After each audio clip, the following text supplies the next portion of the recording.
certo, iniciando a entrevista do técnico Maurício Barbieri. Boa noite, Barbieri, colegas de imprensa, Diego Pérez da Rádio 102 FM. Falamos ao vivo neste momento para Bragança e região. Barbieri, queria que você falasse inicialmente pela escolha de entrar com os que atuam com mais frequência entre os titulares neste empate, com uma queda na segunda etapa, se puder falar sobre isso também. E claro, parabéns pela classificação à próxima fase do Campeonato Paulista, faltando uma rodada, onde vocês também podem garantir aí a primeira colocação, que daria uma vantagem boa na próxima fase, Barbieri.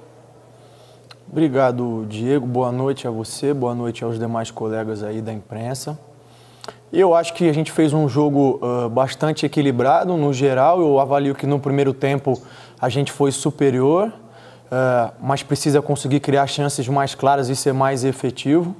No segundo tempo, a equipe do Santos, que a gente não pode esquecer, que é a vice-campeã da Libertadores atual, o Marinho sendo eleito o melhor jogador da Libertadores, enfim, a gente sabe que não vinha num bom momento, mas isso não diminui a qualidade dos jogadores, né? E eles vieram para disputar um jogo como se fosse uma final, vocês perceberam o clima dentro de campo. Eles saíram um pouquinho mais, fizeram um gol num erro nosso, um erro de saída, mérito deles pela finalização boa, mas eu acho que no geral foi um jogo equilibrado. Eu acho que a minha equipe está de parabéns pela classificação antecipada no grupo mais difícil da competição. A gente consegue classificar com um jogo de antecedência e com todas as circunstâncias do calendário que a gente já falou. E eu acredito que essa é a mensagem que tem que ser passada para frente, né? A gente já falou aqui em outra oportunidade da questão da narrativa, né? Eu não sou eu que vou pegar o microfone e vou ficar contando a história do que eu acho, mas vocês têm esse poder e fazem isso muito bem. Precisam olhar para esse lado também. O Bragantino é uma equipe que vem em desenvolvimento, uma equipe de jogadores jovens, enfim, que aposta cada vez mais em jogadores jovens.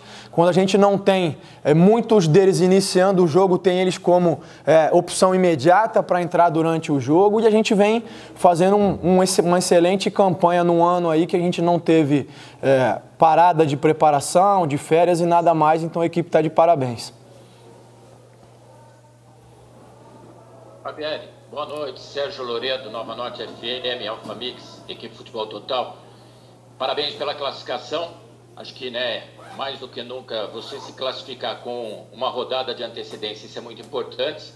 É claro que a vitória ia dar possibilidade já muito grande de ser o primeiro do grupo, mas isso não está descartado.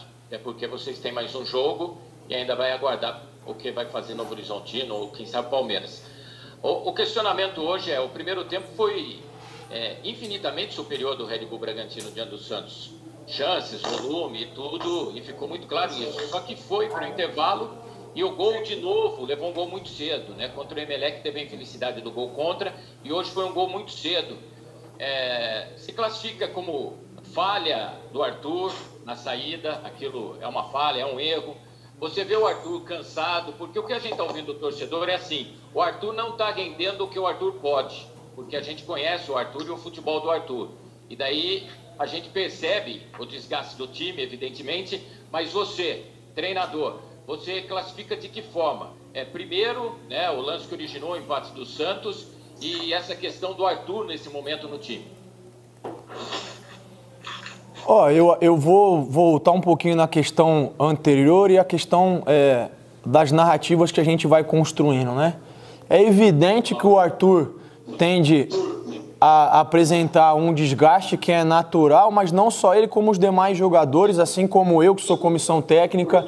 A gente vem numa sequência de jogos que é fora da realidade, a gente está tentando adequar o calendário ao que é possível dentro da pandemia. Vou parar aqui porque acho que está dando... Pessoal, vamos desligar o microfone quem não está fazendo a pergunta, por favor. Vou retomar, né? Então a gente vem num calendário e tá todo mundo cansado, porque você imagina, nós somos seres humanos. A ideia é sempre que a gente possa desempenhar o mais próximo possível do ideal, mas as oscilações vão acontecer. Eu cheguei a conversar com o Arthur um tempo atrás, ele entendeu, sabe que pode render mais, mas não é porque eu conversei que isso vai mudar. Eu acho que ele teve um desempenho muito bom no primeiro tempo, deu trabalho demais ao Felipe Jonathan, fez boas jogadas perigosas. Eu acho que, no geral, nós como equipe precisamos evoluir na questão da efetividade, e eu volto volto a dar um exemplo, o Lucas teve uma oportunidade num escanteio ali, cabeceou, acho que até sozinho dentro da pequena área, não conseguiu ser feliz para tirar do goleiro, mas é uma chance clara. Quantas chances o Santos teve no jogo? A exceção do gol e da bola em que estava impedido na origem do lance. Eu não me lembro mais de situações em que o Santos teve oportunidade de fazer o gol. Eles foram efetivos e conseguiram um empate. Eu acho que a gente precisa evoluir nessa questão, mas volto a dizer, a questão da expectativa que está sendo criada, ela precisa vir alinhada ao que é a realidade. Né? A gente vem com um clube em desenvolvimento, desenvolvendo jogadores jovens, eles vão oscilar. O Arthur é um jogador jovem, o Pedrinho, que iniciou jogando o jogo, é um jogador mais jovem ainda, né? Assim como uma série de outros. E eles vão cometer erros ou equívocos, sem dúvida nenhuma. O Arthur poderia ter feito uma escolha melhor no lance do gol, mas eu não posso jogar toda a responsabilidade sobre ele, né? Houve um desajuste defensivo e felicidade do jogador do Santos também, que conseguiu acertar o chute aonde era possível, né? A gente não pode esquecer que, volto a dizer, num dos grupos mais difíceis da competição, nós estamos classificados, enquanto uma outra grande equipe está brigando pela competição, quiçá vai classificar. Qual que é a folha salarial mensal deles? Qual que é o investimento que teve nos últimos anos de jogadores e tudo mais? Então eu tenho só que parabenizar a minha equipe, pedir ao torcedor que tenha um pouco de paciência. O calendário é difícil para nós, como é para todo mundo, e a gente está sempre procurando fazer o melhor possível. As oscilações vão acontecer. Eu tenho cobrado os jogadores de que em alguns momentos a gente pode não estar com a inspiração aflorada, pode não estar num bom dia tecnicamente, mas nunca pode faltar atitude e compromisso, e não tenho a menor dúvida de que foi isso que a gente demonstrou hoje dentro de campo, com muita atitude, muito compromisso, muita determinação e muita garra para fazer um jogo igual, equilibrado e com possibilidade de vencer. Boa noite, Maurício. Rodrigo Seixas, Correio de Atibaia. Eu queria saber sobre o Ortiz. Hoje ele deu 14 passes longos, acertou 8. No meio da semana ele tentou isso 12 vezes, acertou 11. E o primeiro gol começa num passe longo dele, depois o Bragantino acaba perdendo a bola, mas retoma logo, acaba sendo gol. E tem outro passe dele no final do primeiro tempo, que quase sai o segundo gol. Eu queria que você falasse sobre esses passes do Ortiz. O Natan é um cara que chegou e também é bom nessas bolas longas. O quanto isso acaba sendo importante em algumas partidas quando os times adversários se fecham ou criar uma nova alternativa para criar uma chance de gol. Boa noite. É fundamental, são situações que a gente treina, não só o Ortiz. O Fabrício, por característica de jogo anteriores a chegar no clube, não tinha essa característica aflorada e vem desenvolvendo isso. Achou uma boa bola para o Aderlan no primeiro tempo, entre linhas lá.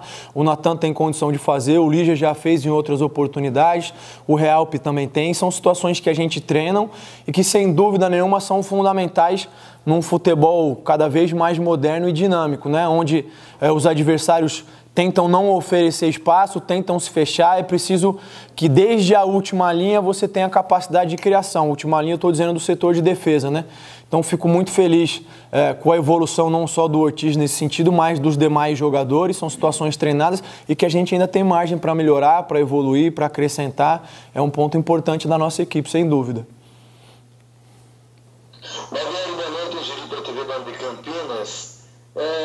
Eu gostaria de saber de você se você também sentiu isso depois dos 20 minutos do segundo tempo.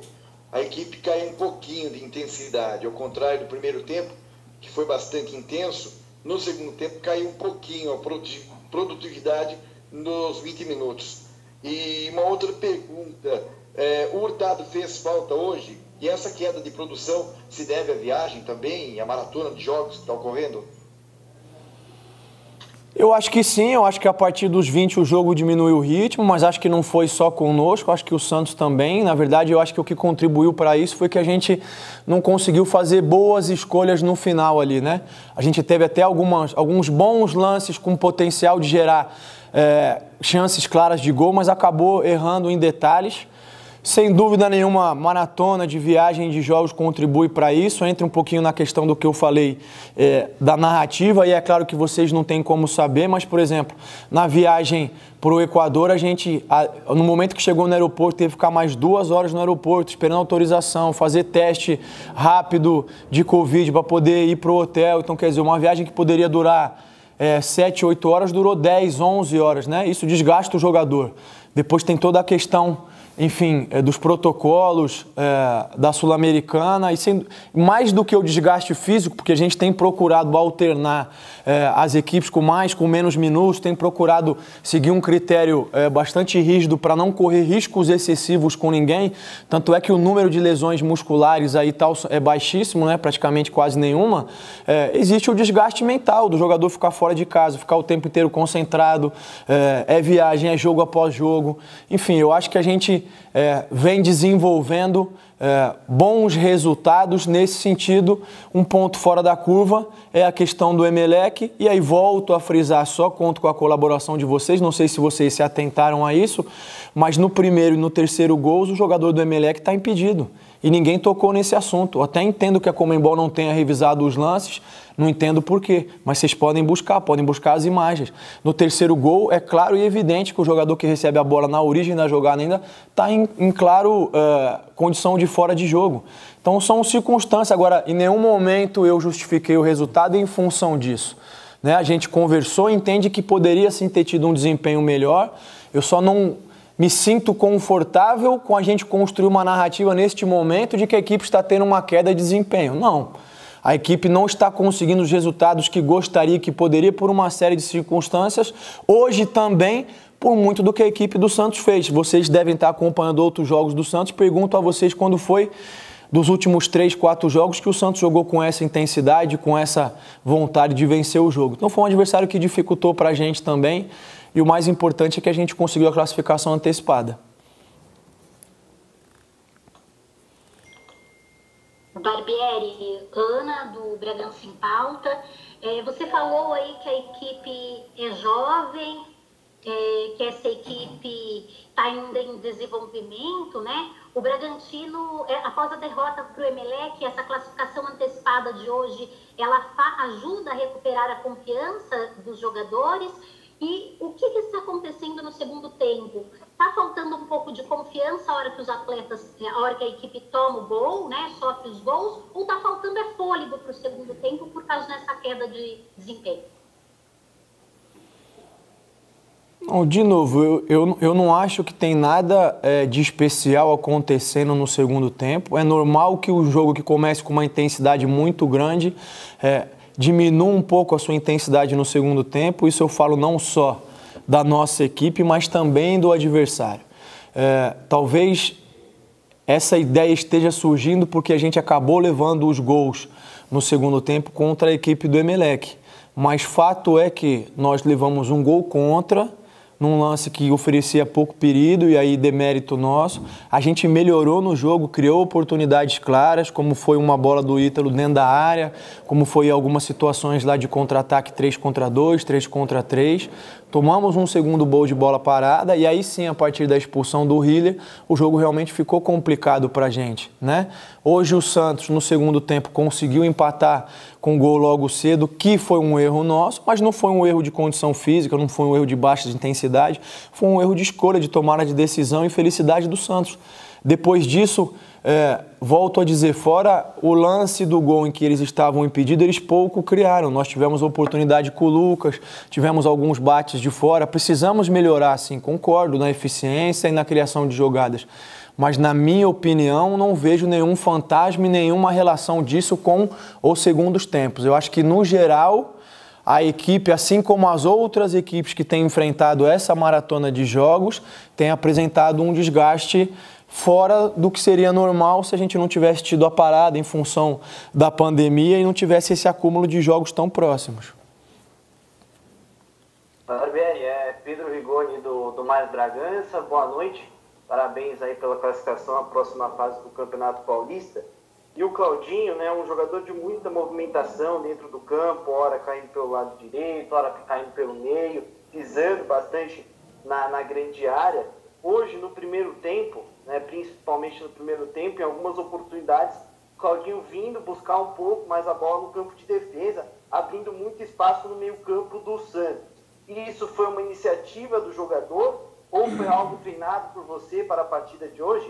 E isso pode ser mais uma alternativa de jogada, de tática para o time na sequência da temporada? Boa noite, Pedro. Eu acho que são as duas coisas, né? Primeiro, existe uma um planejamento, uma construção do plano de jogo, e a orientação é que em momentos em que a gente esteja sob pressão, os meias desçam para dar opção, né? Mas também existe, claro, a leitura e a autonomia do jogador dentro do jogo, e o Claudinho é um jogador que dispensa comentários nesse sentido. Eu dou total liberdade e autonomia para ele fazer a leitura e os momentos em que ele tem que descer ou não para buscar o jogo. O que a gente conversa bastante é que ele pode descer na construção, mas ele é decisivo próximo ao gol. Se ele passar a maior parte do jogo jogando próximo aos zagueiros, isso diminui o poder de decisão dele. Tanto é que ele acabou fazendo um gol ali da entrada da área, que é a zona onde ele leva mais perigo. Agora, é um setor que normalmente é mais congestionado, que os adversários têm uma cautela melhor e oferecem menos espaços, né? O que a gente tem tentado fazer é melhorar a eficiência nas bolas em que a gente consegue receber lá ou nas situações que a gente consegue criar por lá. Mas o Claudinho tem sim toda a liberdade, assim como tem o Hiller. Em alguns momentos o Hiller apareceu na frente, recebeu bola nas costas da defesa, o Lucas entra na área. Eles têm essa autonomia, essa liberdade dentro de uma organização coletiva, para que os jogadores não ocupem os mesmos espaços, para que um não tire o espaço do outro. Barbieri, boa noite, é Tarso Cacossi da 102 FM, prazer estar falando com você mais uma vez. O Santos perdeu muitos jogadores importantes em relação à equipe vice-campeã da Libertadores, ou por negociação ou por lesão, e hoje uma equipe diferente, né, daquela que atuava na Libertadores. O John, goleiro, o Lucas Veríssimo, zagueiro, o Diego Pituca, meio campo, juntamente com o Sandri, e no ataque o Soteldo e o Caio Jorge. E o time realmente tem oscilado muito nessa temporada, tanto na Libertadores quanto no Paulista. Até por isso o torcedor esperava um resultado melhor. Mas o Bragantino também acabou perdendo um jogador importante, pelo menos nesse momento, que é o Raul, né? Que era um jogador fundamental ali no meio de campo. Eu queria que você pontuasse o quanto tem pesado a ausência do Raul na equipe, e também se você tem uma posição do departamento médico em relação ao Jadson, que ficou de fora por problema médico aí nos últimos jogos. Boa noite. Eu entendo a construção da expectativa, eu acho que ela é natural, eu acho que ela faz sentido. A nossa expectativa também era de buscar a vitória, mas o fato é que assim que o jogo começa a se desenvolver, é que a história está realmente valendo de fato, né? E o Santos procurou dificultar o jogo de todas as maneiras. Enfim, a gente já falou bastante sobre isso. Vou só repetir, a gente procurou buscar a vitória, não foi capaz nesse momento. Isso evidencia que tem coisas a ajustar sem dúvida nenhuma, né? Só não quero transformar isso num peso contra, porque isso não nos ajuda. Em relação ao Raul, sem dúvida nenhuma é um jogador que faz falta. Eu acho que você esqueceu do Elinho também nesse momento. O Elinho jogou lá, mas não tinha condição de entrar em campo hoje. Eu não tenho uma posição definitiva sobre a volta do Raul. Eu imagino que vai levar um pouco mais de tempo. Assim como não tenho uma posição definitiva ainda, o departamento médico está avaliando dia a dia a questão do Elinho. Sobre o Jadson, parece que ele está encaminhando para um processo de sair do departamento médico, e existe a possibilidade dele estar voltando a treinar conosco aí já na semana que vem, e aí, se tiver condições, a gente poder contar com ele para o jogo de quarta-feira.